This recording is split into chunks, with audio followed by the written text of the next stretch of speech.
Hi everyone, I'm Mark, your host, and this is StoryVibe English. Today I'm here with my co-host, Jessica. Hi, Mark. Hi, everyone. I'm really excited about today's topic because it's a trick that makes English speaking much easier. We're talking about talking around it. This means explaining an idea even if you don't know the exact word in English. Many learners stop speaking when they forget a word. But that pause can break the conversation and make you nervous.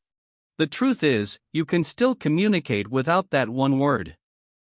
You can use other words you know to describe it. For example, if you forget the word umbrella, you can say, the thing you use when it rains. The listener will understand you. This skill is important because in real life, you will not know every word. Even native speakers sometimes forget words and describe them instead.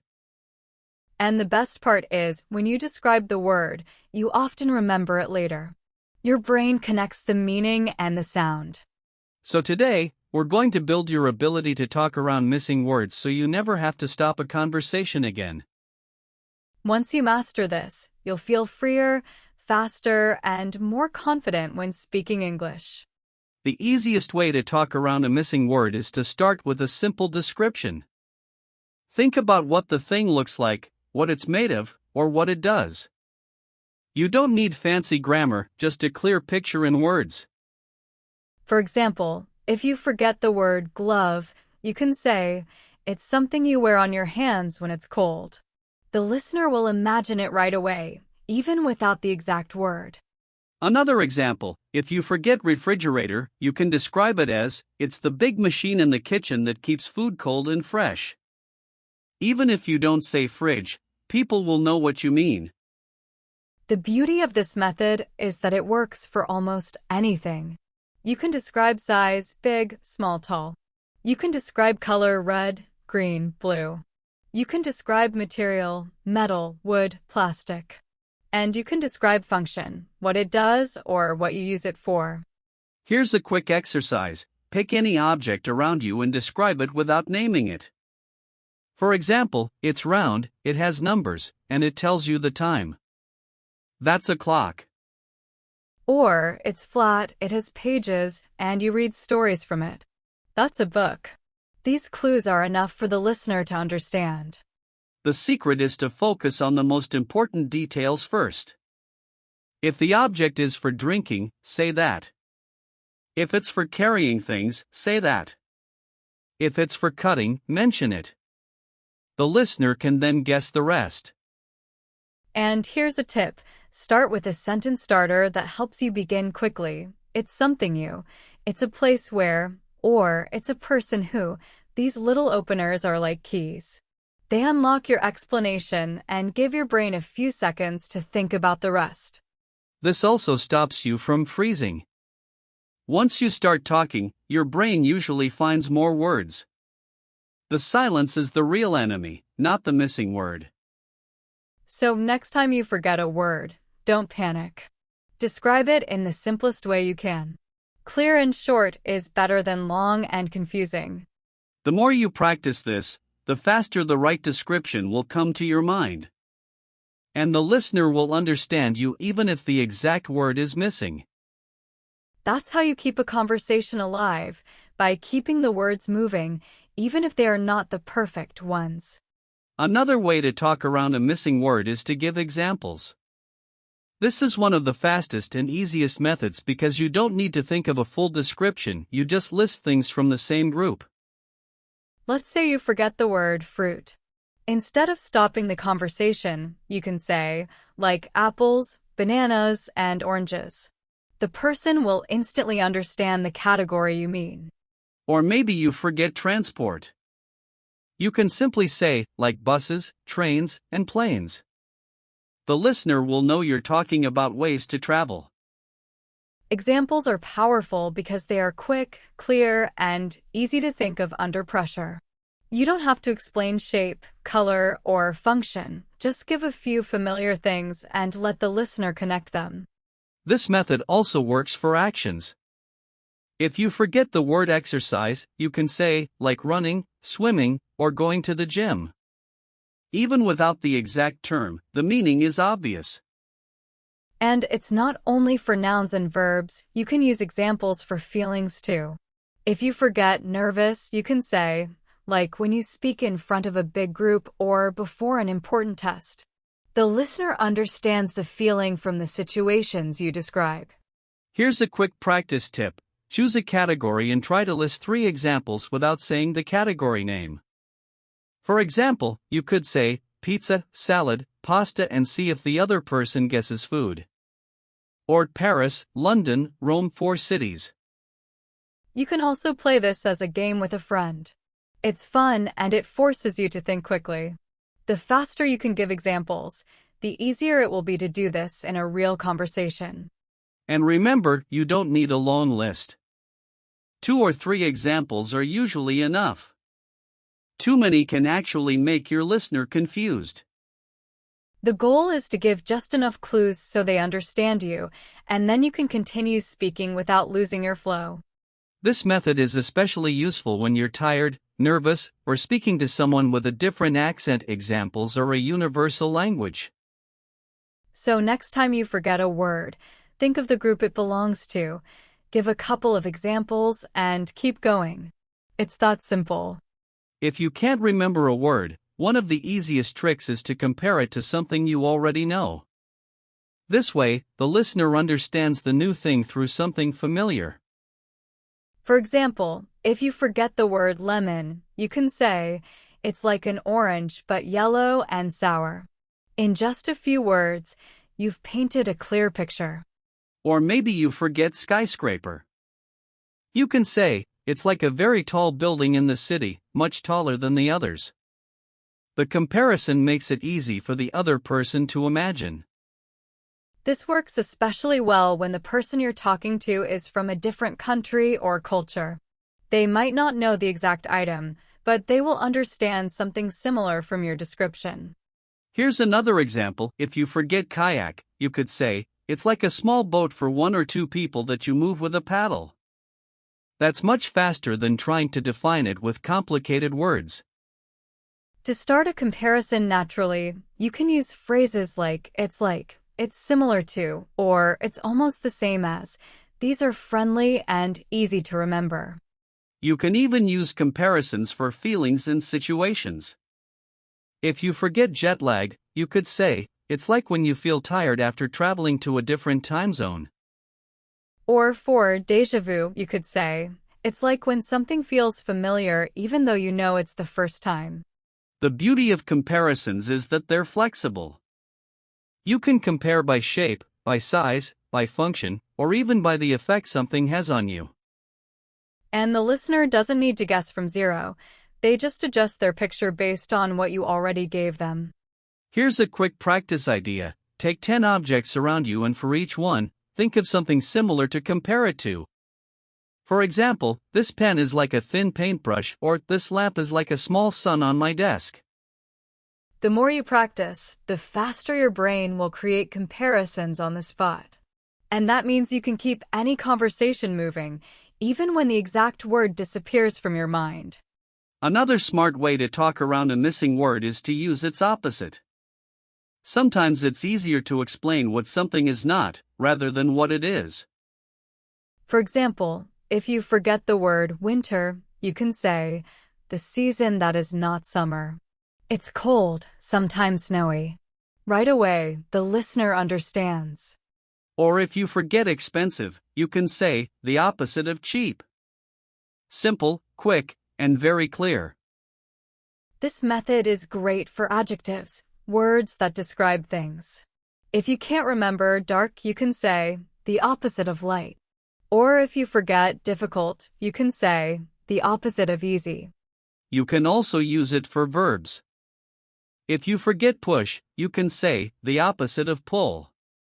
The meaning becomes obvious without needing the exact term. The trick here is to know at least one common word in the pair. If you know cheap, you can explain expensive. If you know hot, you can explain cold. This method works well because opposites are stored close together in your brain.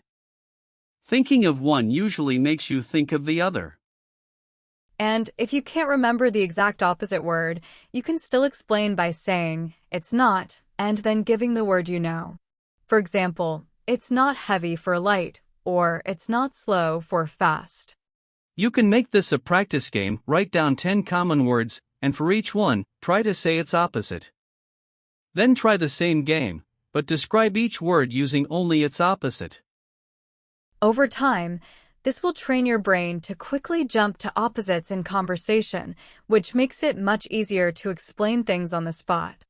The best part is that you can use this method even if your vocabulary is small. One word can unlock another just by thinking in opposites. And that means you can keep talking, even if the exact word is hiding from you in the moment. Sometimes, when words fail, your body can help you speak. Using gestures or acting something out is a natural and effective way to talk around a missing word. Think about the last time you tried to explain something in another language. You probably moved your hands without even noticing. That's because our brains connect movement with meaning. For example, if you forget the word drink, you can pretend to hold a cup and bring it to your mouth. The action will speak for you. Or if you forget run, you can make a quick running motion with your arms. Even without words, the listener will understand. Gestures are great because they cross language barriers. You can use them with people who speak little English, and they'll still know what you mean. And when you combine gestures with simple English, the meaning becomes even stronger. For example, it's like this: "Mime's drinking" when you have coffee or tea. You can use your whole body for bigger ideas. To explain heavy, you can pretend to lift something with effort. For tall, raise your hand high above your head. This works for emotions too. If you forget angry, you can show a frown and cross your arms. For happy, smile and open your arms. Here's a good practice exercise: pick 10 words and act each one without saying it. Ask a friend to guess. Then switch roles. Even if you don't have a partner, you can practice in front of a mirror. You'll learn how to use your face and hands to add meaning to your words. Using gestures doesn't just help the listener, it also helps you. Moving your body can trigger your memory of the missing word. So next time you get stuck, don't freeze, show it with your body. Your message will get through, and the conversation will keep going. Another smart way to explain a word you don't remember is to build from a related word you do remember. We call this using a word family or connected vocabulary. For example, if you forget the word baker, you can start with bakery. Then describe it: the person who works in a bakery. The listener will understand right away. Or if you forget keyboard, you can start with computer and say, the part of the computer with all the letters and numbers. This method works because related words live close together in your brain. Thinking of one will help you connect to others in the same family. You can even build from verbs to nouns. If you forget driver, you can start from drive and say, the person who drives a car. Or from nouns to adjectives, if you know danger, but forget dangerous, you can say, something that has danger. It's a flexible method, and you can combine it with other talk-around tricks. For example, start with the related word, then add a description or example. Let's practice. If you forget painter, what could you say? You could start with paint and describe, the person who uses paint to make pictures. Or if you forget microwave, start with oven and say, the small oven that cooks food very fast. The more connections you make between words, the more paths your brain has to find them when you need them. This isn't just about helping in the moment, it's also a great vocabulary learning strategy. Every time you connect words in families, you make your memory stronger. And the stronger the connections, the easier it is to keep talking, even when one word disappears from your mind. One of the most important parts of talking around a missing word is not letting the conversation stop. A short pause is fine, but if you go silent for too long, both you and the listener can lose the flow. The secret is to fill the gap with something, anything, that keeps the interaction alive while your brain works. You can use simple fillers like, what I mean is, or it's kind of like, these give you extra seconds to think without freezing. And while you're saying those fillers, start using one of the other methods we've talked about. Describe it, give examples, or compare it to something else. For example, if you forget vacuum cleaner, you might say, it's kind of like a machine you use to clean the floor. You've kept talking, so the conversation feels natural. Another important skill is to avoid over-apologizing. Many learners say, "Sorry, my English is bad," when they forget a word. But that can make you feel less confident and can distract from your message. Instead, you can say something positive like, "Let me explain another way," or "I'll describe it." That keeps the tone upbeat and shows you're still in control. You can also involve the listener. If you know part of the word, say it and let them help. For example, it starts with MICR. You use it in the kitchen.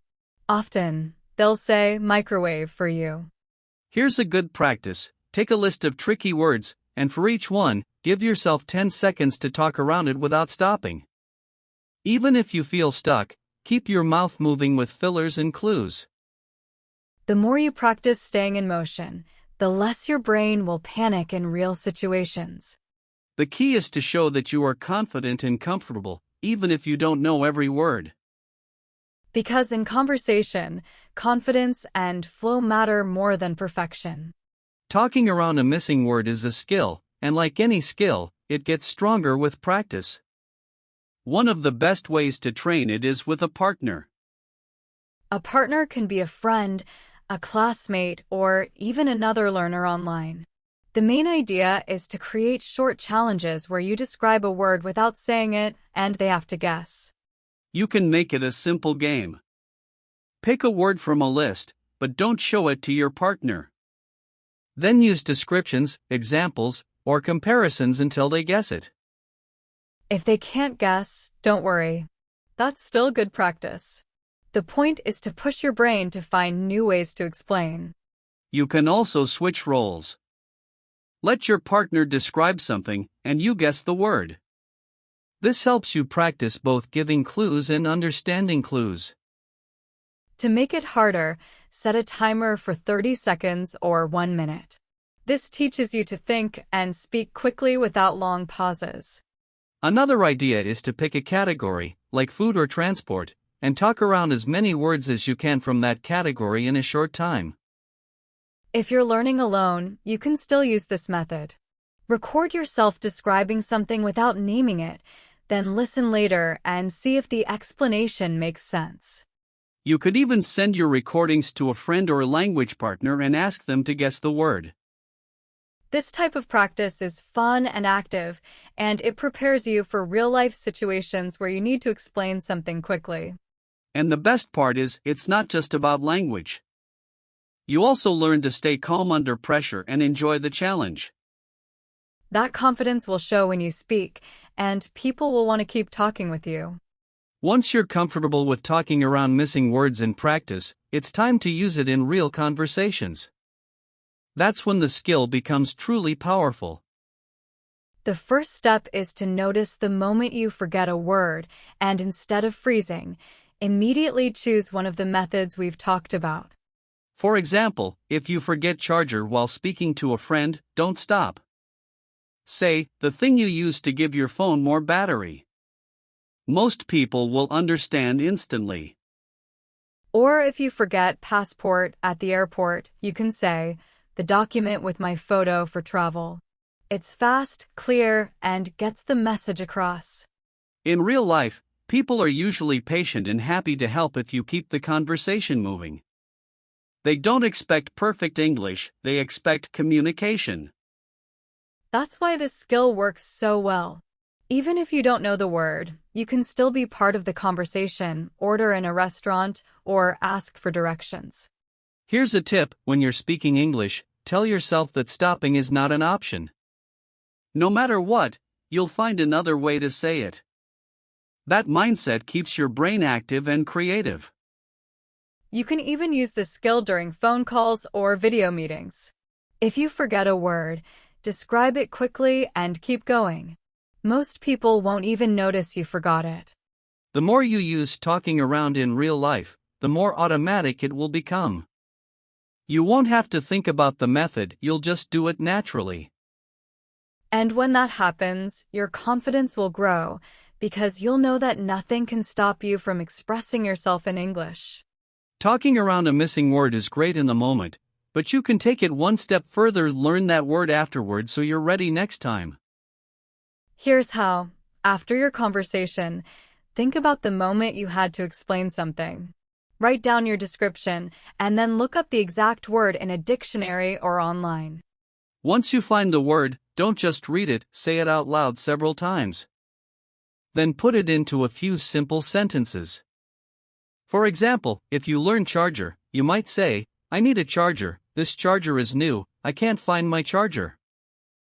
Repeating the word in different contexts helps your brain remember it better. It's like giving your memory more hooks to hold on to. You can also make a personal list of new words I needed. This list will be more useful than random vocabulary from a book, because it's based on your real speaking needs.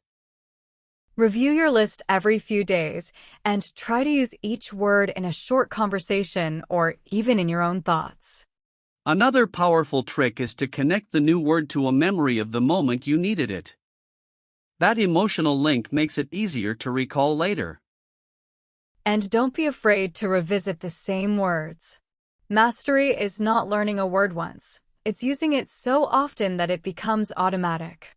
Over time, the more you practice this, the fewer missing word moments you'll have. But even if they happen, you'll know exactly how to handle them because now you have both the talk-around skill and the new vocabulary. Forgetting a word during a conversation can feel stressful, especially if you're speaking with someone important or in a group. But the truth is, even native speakers forget words sometimes. The key is not to panic. If you stay calm, you'll have the mental space to use one of the talk-around methods we've been practicing. One way to stay calm is to slow down your speech just a little. When you rush, your brain has less time to find other words. Another tip is to focus on your message, not on the missing word. Ask yourself, what am I trying to say? Then start explaining it in any way you can. You can also smile when you get stuck. A smile keeps the interaction positive and tells the listener you're still confident. And remember, confidence is contagious. If you act like forgetting a word is no problem, the other person will feel the same. Sometimes, nervousness comes from worrying about mistakes. But in real communication, mistakes are normal and even expected. What matters is that the other person understands you. Here's a good practice. Put yourself in small speaking situations on purpose. The more often you speak, the less nervous you'll be when words slip your mind. Over time, you'll realize that forgetting a word is not a failure, it's just a small challenge you can solve in the moment.